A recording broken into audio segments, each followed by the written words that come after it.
karena anaknya nggak bisa diam, lari ke sana, lari kemari, jadi kasihan kan.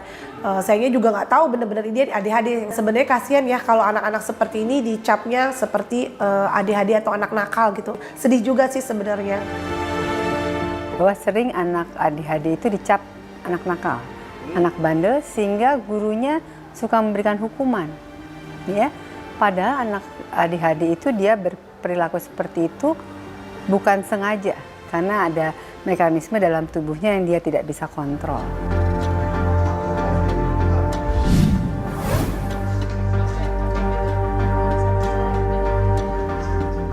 Otak saya berpikir terlalu cepat, tapi tubuh saya masih terlambat. Misalnya otak saya udah di step kelima, tubuh saya masih di step pertama gitu. Dan itu bikin kita frustasi sendiri, kayak otak udah mikir sampai ke sini kok kita masih di sini-sini aja gitu. Sebenarnya kita harusnya fokusnya di anak-anak. Mereka yang masih SD ini, itu yang harus kita cari, itu yang harus kita selamatkan supaya tidak menjadi berkelanjutan ke depannya.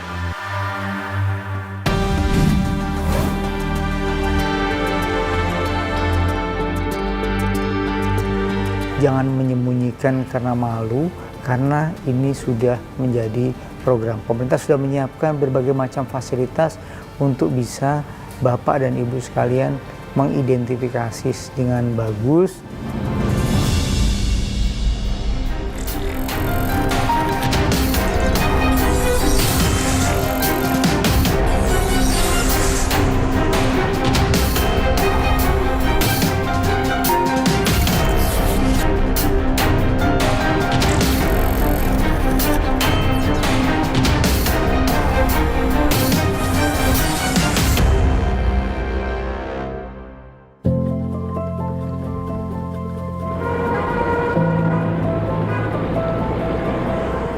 Orang dengan gangguan fokus dan hiperaktivitas atau ADHD ada di antara kita. Kerap terstigma nakal, susah fokus, dan bahkan tidak terdiagnosis mempengaruhi produktivitas mereka. Bagaimana upaya mereka untuk pulih dan bagaimana negara hadir? Berkas Kompas mengulasnya kali ini.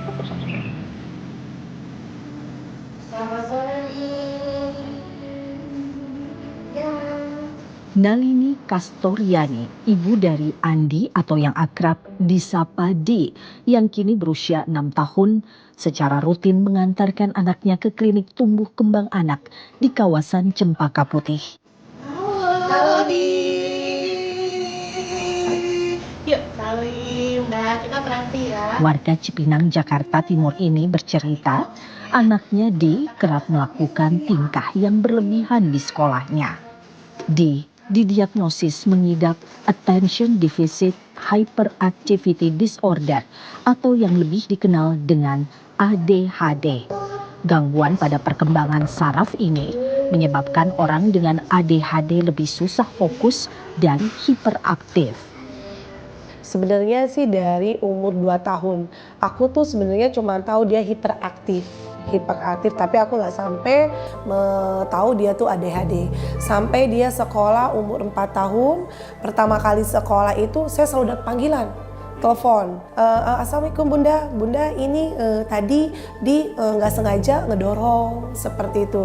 Terus dievaluasi itu selama 1 semester. Ternyata memang seperti itu. Terus kita konsul sama psikolognya. Mengetahui anak sulungnya diduga mengidap ADHD, Nalini sempat merasa sedih karena takut dicap sebagai anak nakal. Makanya dari situ saya konsul. Jadi saya lebih tahu anak saya ADHD.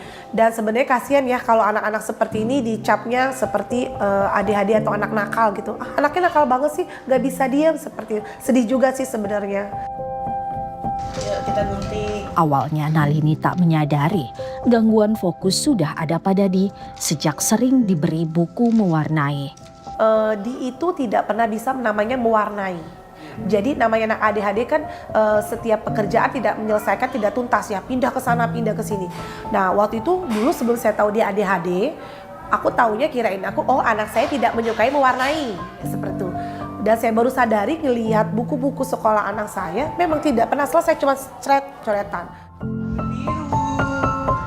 Usai didiagnosis mengidap ADHD oleh dokter spesialis tumbuh kembang anak, Nalini mengaku baru teringat kalau tanda-tanda ADHD pada Di sebenarnya sudah muncul sejak kecil. Kuning. Nah, terus dilompat di situ. Perilaku hiperaktif di masa kecil diakui Nalini membuatnya sempat lelah untuk mengatasinya. Dia emang nggak suka saya hamil, nggak punya adik tuh dia nggak mau. Dari situ mungkin juga menambah ya, jadi aktifnya dia mencari perhatian. Nah, dulu mungkin saya mengiranya dia itu mencari perhatian, karena dia iri. Ternyata ya memang ada perilaku yang ADHD ini. Happy? Bagus ya hari ini kakak ya, sayang. Tidak hanya itu, perilaku hiperaktif anaknya Di kadang membuat Nalini hilang kesabaran. Jadi memang sayangnya juga sebenarnya capek sih, lelah ya menghadapi, tapi ya harus kuat kita ya. Iya. Maaf ya Bu ya. Ya. Berarti dulu sering Marah banget. Dulu bahkan sampai saya kadang-kadang saking mungkin capeknya kali, kan saya kan kerja juga, kadang sampai sempat mukul. Sekarang sih udah enggak. Menurut World Health Organization (WHO), gangguan Attention Deficit Hyperactivity Disorder menjadi salah satu masalah kesehatan mental yang cukup banyak ditemukan pada anak di seluruh dunia. Sejumlah studi menunjukkan angka prevalensi ADHD secara global pada anak berkisar sekitar 5%. Sementara penelitian yang dilakukan Nader Salari dari tim dari Kermansyah University of Medical Sciences menemukan pada anak usia 3 hingga 12 tahun jumlahnya bahkan mencapai 7,6%. Nah, hebat. Sekarang lompat lagi. Biru, kuning. Setelah dianjurkan, dokter spesialis tumbuh kembang anak Di secara rutin mengikuti terapi pada klinik tumbuh kembang anak untuk mengatasi ADHD yang diidapnya. Coba dibuat terus M. Di tangan kanan di. D menjalani terapi 2 kali dalam seminggu dengan durasi 2 jam setiap terapinya. Itu buat media mengingat juga sama buat motorik halus. Jadi pakai gelas gitu sih. Nalini merasa banyak perubahan pada anak sulungnya. Nalini juga bersyukur lingkungan tempat ditumbuh sangat suportif untuk tumbuh kembang D. Kalau anaknya sedang tantrum, saya lebih tidak marah-marah sekarang. Karena ya saya lebih membiarkan anak saya marah-marah dulu, menghilangkan tantrumnya, baru saya peluk seperti itu. Kalau untuk sekolahnya alhamdulillah mendukung sekali. Jadi terbantu sekali saya di lingkungan rumah pun alhamdulillah ngebantu suami saya, neneknya, uaknya, semuanya. Orang tua perlu lebih peka sejak dini terhadap perkembangan anak, terutama dalam membedakan antara anak yang sekadar aktif dengan anak bergejala ADHD. Dokter spesialis tumbuh kembang anak Rini Sekartini menjelaskan, ada sejumlah perbedaan yang membedakan anak dengan ADHD dengan anak yang hanya aktif. Jadi kalau kata kunci utamanya adalah bahwa perilakunya dia, misalnya nggak bisa diem, fokusnya sebentar, atau suka tantrum, suka pukul, itu di 2 tempat yang berbeda. Di rumah dan sekolah. Nah itu 2 hal yang berbeda ya. Tapi kalau keluhannya di sekolah dia nggak ada pernah keluhan, gurunya cool, bagus. Bahkan selalu selesai duluan. Nah di rumah dia tantrum, sering marah, nggak bisa diem, itu bukan masuk kategori ADHD. Terapi untuk anak dengan ADHD saat ini juga beragam, sehingga bisa membantu anak dengan ADHD untuk tetap tumbuh kembang seperti anak lainnya. Sekarang penanganan yang sifatnya terapi, ya, biasanya anak dengan ADHD kita lakukan beberapa terapi, misalnya terapi perilaku, terapi okupasi atau sensori integrasi, itu di cover BPJS, ya. Jadi memang untuk screening diagnosis itu bisa dilakukan oleh para tenaga kesehatan, kemudian dilakukan penanganan. Dokter ini juga mengingatkan, jangan sampai anak dengan ADHD mendapat stigma bahwa mereka adalah anak nakal. Ia menyebut dukungan lingkungan tempat anak dengan ADHD tumbuh sangatlah berpengaruh. Bahwa sering anak ADHD itu dicap anak nakal, anak bandel, sehingga gurunya suka memberikan hukuman. Ya, padahal anak ADHD itu dia berperilaku seperti itu bukan sengaja, karena ada mekanisme dalam tubuhnya yang dia tidak bisa kontrol. Jadi pesan saya mungkin pada orang tua, terutama juga para guru di playgroup, TK yang melihat anak ini kok nggak bisa diem ya, konsultasi deh ke pelayanan kesehatan terdekat, bisa ke puskesmas yang terdekat ya, untuk melihat apakah anak ini masuk kategori ADHD atau tidak. Tak hanya terjadi pada anak, ADHD juga dialami orang dewasa akibat terlambat didiagnosis. Otak saya berpikir terlalu cepat, tapi tubuh saya masih terlambat. Misalnya otak saya udah di step kelima, tubuh saya masih di step pertama gitu.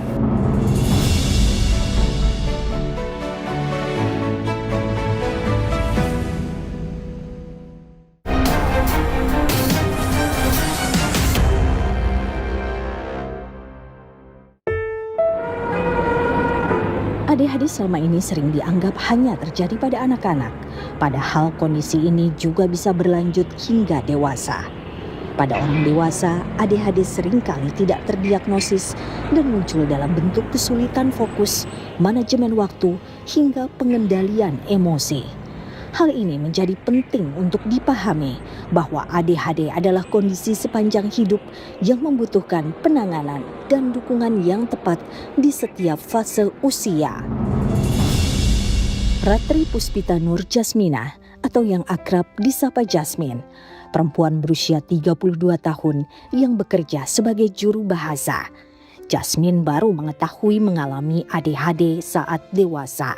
Taunya kalau saya individu dengan ADHD itu 3 tahun yang lalu, sekitar tahun 2023. Itu juga ketahuannya setelah saya konseling kurang lebih selama 2 tahun ke psikolog, dan juga akhirnya saya ke psikiater. Saya itu mengalami sulit untuk bisa baca buku. Karena pekerjaan saya juru bahasa, saya seringkali menjuru bahasakan ke berbagai bahasa yang mungkin saya cukup fasih atau saya tahu. Saya menjuru bahasakan ke 5 bahasa berbeda, dan itu di bayangan saya. Jadi saya nggak bisa baca buku sampai selesai. Lalu saya juga punya PTSD, jadi makanya saya rajin ke konseling. Tapi pada saat saya nggak bisa baca buku itu, saya merasa kayaknya kok saya fokusnya terganggu banget ya. Jasmine mengakui tidak menyadari gejala ADHD. Menurut Jasmine, sejak kecil ia memang tergolong sebagai anak aktif dan berprestasi. Karena saya kan perempuan, dan karena social cues sekitar saya itu kebanyakan orang Jawa, anak perempuan itu harusnya tuh kalem, udah gitu anteng, nggak terlalu banyak bergerak kayak gitu. Padahal saya kalau saya pikir-pikir dulu saya terlalu aktif, tapi orang-orang menganggap bahwa oh nggak apa-apa, dia berprestasi. Jasmine sempat 8 kali berganti psikolog sebelum akhirnya terdiagnosis sebagai orang dengan ADHD.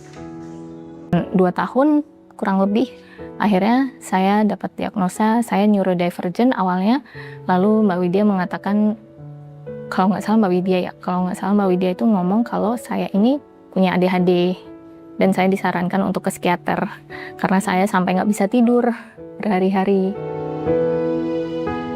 Selama ini Jasmine mengakui kegiatannya sehari-hari terpengaruh dengan ADHD yang diidapnya. Saya nyetir motor, tiba-tiba saya lihat jalan itu kenapa datar ya, kenapa bumi itu disebutnya bulat. Kenapa namanya bulat? Kayak gitu-gitu, kayak banyak pikirannya jadi kepecah belah. Jadi sebetulnya yang agak hyperaktif itu otaknya, bukan fisiknya.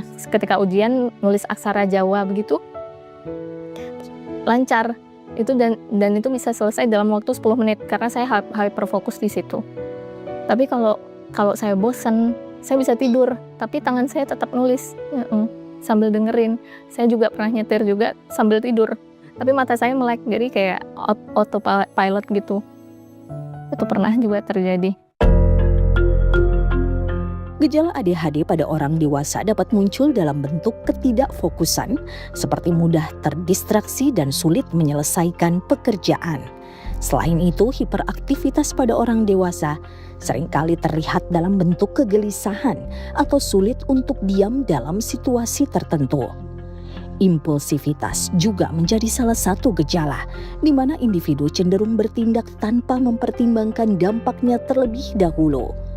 Jasmine pun mengikuti sejumlah terapi untuk mengatasi ADHD yang diidapnya.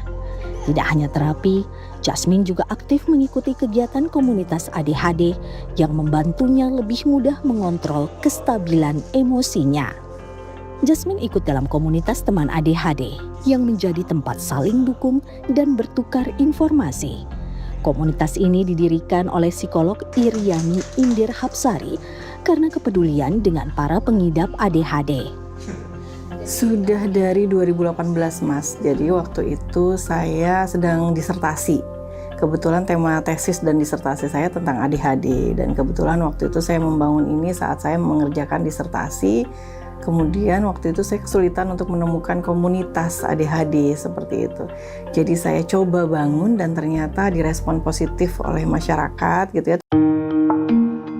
Meningkatnya kesadaran masyarakat akan ADHD membuat komunitas teman ADHD menjadi tempat berbagi individu dengan ADHD dewasa maupun orang tua dengan anak ADHD. Bahkan tidak jarang, komunitas teman ADHD menjalankan sejumlah kegiatan. Kegiatan-kegiatan permainan gitu ya, edukatif untuk anak-anak maupun untuk individu dewasa gitu ya. Cuman memang kalau dulu awal-awal kami memang sering banget nih untuk melakukan kegiatan offline karena banyak yang di Jakarta. Tapi perkembangannya karena banyak yang dari berbagai daerah, itu akhirnya kami lebih sering webinar online gitu ya. Iriani menyebut tidak bisa dipungkiri ada sejumlah tantangan dalam meningkatkan kesadaran terkait ADHD.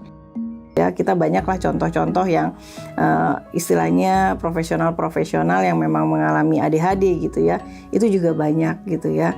Kemudian jadi intinya mereka itu sebenarnya bisa melakukan kalau mereka punya support system yang bagus gitu.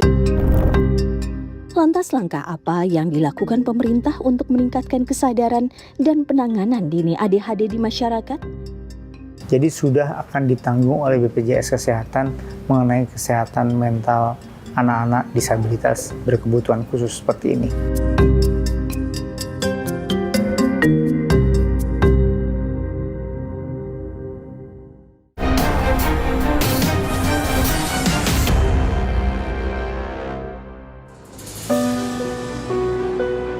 Penanganan Attention Deficit Hyperactivity Disorder membutuhkan perhatian serius dan pendekatan yang komprehensif, mulai dari deteksi dini hingga terapi berkelanjutan. Hal ini menjadi penting agar individu dengan ADHD dapat mendapatkan dukungan yang tepat serta akses layanan yang lebih merata di masyarakat. Psikiater James Dharma Puspita Aloysius menjelaskan, ADHD merupakan sebuah kelainan yang bisa muncul sejak kecil. Ia juga mengatakan terdapat perbedaan ADHD pada anak dan orang dewasa. Dia itu dimulai dari usia, kalau kita ngikutin kriteria diagnostiknya, ada yang mulai dari 3 tahun, ada yang mulai 4 tahun, itu berlanjut sampai dewasa. Nggak bisa ujuk-ujuk tiba-tiba remaja atau dewasa jadi ADHD gitu ya. Jadi anaknya nggak bisa diem gitu ya, impulsivitas, dia juga kalau misalnya ada apa-apa mengangkat tangan gitu. Nah, dan itu yang membuat anak-anak ini susah untuk konsentrasi belajar gitu ya. Seringkali kalau di desa-desa atau yang orang tempat yang belum paham, sering dianggapnya anak nakal gitu. Tapi ketika dia sudah berlanjut sampai remaja dan dewasa, impulsivitas sama hiperaktivitasnya akan mulai nurun tuh. Pelan-pelan yang akan mulai banyak adalah inatensinya. Jadi kadang lebih banyak anak-anak susah konsentrasi ketika nanti dia sudah beranjak dewasa. Deteksi dan penanganan sejak dini disebut James merupakan langkah paling tepat mencegah ADHD pada individu baru terdiagnosis saat dewasa. James juga mengingatkan, ADHD dapat memengaruhi perkembangan pada anak jika tidak segera ditangani. Salah satunya gangguan perkembangan saraf sehingga sejak kecil harus mendapatkan bantuan obat. Itu akhirnya dia bawa sampai dewasa. Gitu. Itulah kenapa pentingnya lini pertama ADHD itu nomor 1 itu penggunaan farmakoterapi dulu. Berdasarkan survei Indonesia National Adolescent Mental Health Survey pada tahun 2021, menemukan prevalensi ADHD pada anak berusia 10-17 tahun di Indonesia mencapai 10,6% dengan jumlah responden 5.664 anak.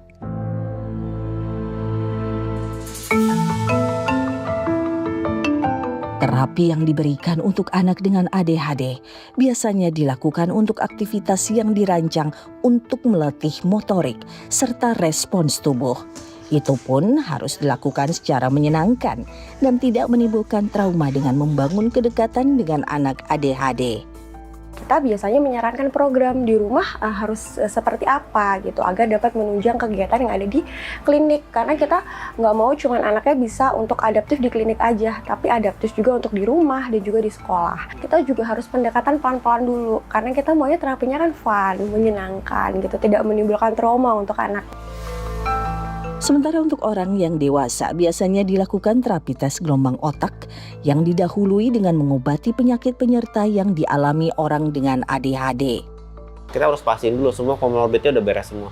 Depresi udah beres, cemas udah beres, gangguan kepribadian udah beres gitu. Karena ibaratnya contoh brain mapping, kita tes gelombang otaknya gimana, itu gangguan konsentrasi pasti tumpang tindih. Wakil Menteri Kesehatan Dante Saxono Harbuono menyebut, pemerintah menyiapkan sejumlah program untuk meningkatkan deteksi dini ADHD pada anak. Di buku KIA atau buku pink yang ibu-ibu selalu bawa ke posyandu itu sudah ada sebenarnya evaluasi kapan anak itu bisa ketawa, kapan anak itu bisa duduk, kapan bisa angkat kepala, kapan bisa berjalan dan sebagainya. Nah, itu sebenarnya roadmap-nya itu sudah kita siapkan jauh-jauh hari sebelumnya untuk identifikasi tumbuh kembang anak, karena faktor tumbuh kembang anak itu tidak hanya dilihat dari faktor fisiknya saja, berat badan, tinggi badan, kemudian analisis gizi, tapi juga pertumbuhan mental dan kecerdasan mereka. Dante mengakui Indonesia masih kekurangan tenaga kesehatan di bidang mental.